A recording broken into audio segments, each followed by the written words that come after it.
By the end of this video, you will learn one of the most critical shots in all of pickleball, one that can completely change your ability to control the net, shut down your opponent's approach, and take your game to the next level. This is the two-handed backhand roll off a third shot drop to your backhand side. And once you add it to your toolbox, you're going to start noticing a big shift in how much pressure you can apply during rallies.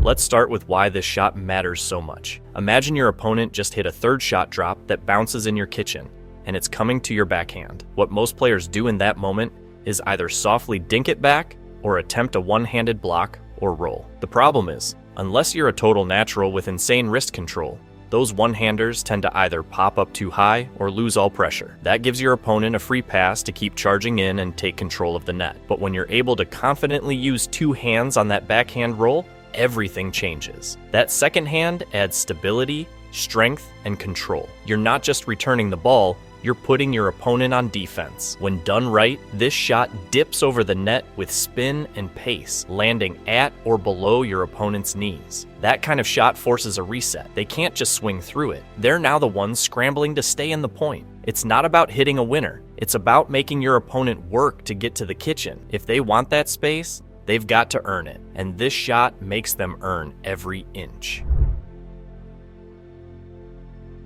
Let's break down what this looks like in a live scenario. Imagine someone just hit a decent drop, and they're moving toward the mid-court. As the ball bounces and you take it with a two-handed backhand roll, you now get to control where it goes. If you notice they're leaning toward the middle, you can roll it sharply down the line. If they're hugging the sideline, you can flick it toward the center. That second hand gives you the ability to dictate, not just survive. Now, if you try to do the same thing with only one hand, especially when your opponent is already closing in, it gets a lot tougher. You lose that stability. You're more likely to pop the ball up or hit it with less spin, which means the ball sits at a comfortable height for your opponent to counterattack. You might be able to get away with a one-hander when your opponent is still far back, but the moment they close the gap, the difference between one and two hands becomes obvious. In real match play, when the pressure is on and opponents are moving in fast, that subtle edge in control and ball trajectory is what separates average players from advanced ones.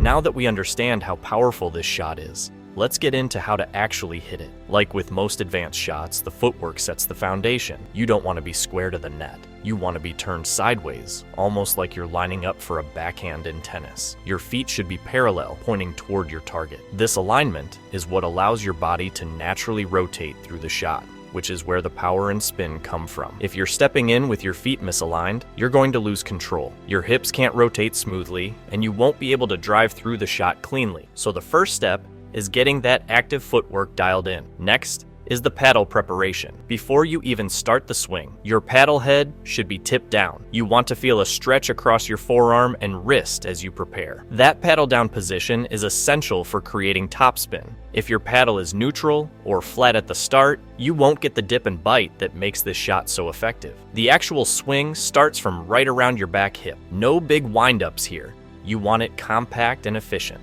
The top hand, your non-dominant hand, is the key driver. That's the hand you want to focus on squeezing and using to guide the paddle through the ball. The more intentional you are with that hand, the more stable and controlled the shot will be. And finally, the finish. You're not just flicking the paddle and hoping for the best. You're driving it up and over your shoulder like you're answering a phone. That full, exaggerated finish is what gives the ball its arc and topspin. If you stop short or finish off to the side, you'll lose consistency and spin.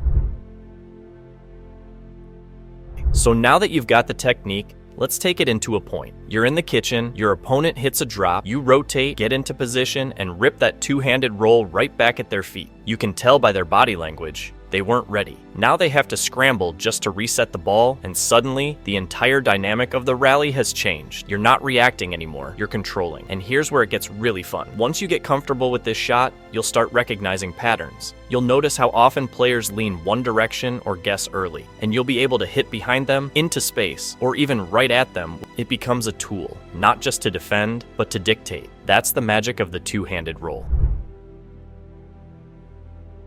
The higher the level of play, the faster everything gets. Opponents hit stronger drops, close in quicker, and punish anything that floats. That's why this shot is so important to develop now. It gives you a way to respond with pressure of your own instead of just reacting. And it's not about copying someone else's form or trying to look fancy. It's about building a shot that gives you options. The second hand helps control the paddle, generate spin, and stay balanced, even when you're off your back foot or catching the ball late. It helps make your shot more consistent and keeps the ball lower, which makes it way harder for your opponent to attack. Plus, when you're solid with this shot, your opponents feel that. They hesitate before charging in. They know that if their drop isn't perfect, they're going to pay for it. That changes the entire tone of the match and gives you a psychological edge before you even hit your next shot. If you're serious about becoming the best player you can be, this shot isn't optional. It's the kind of skill that once you master,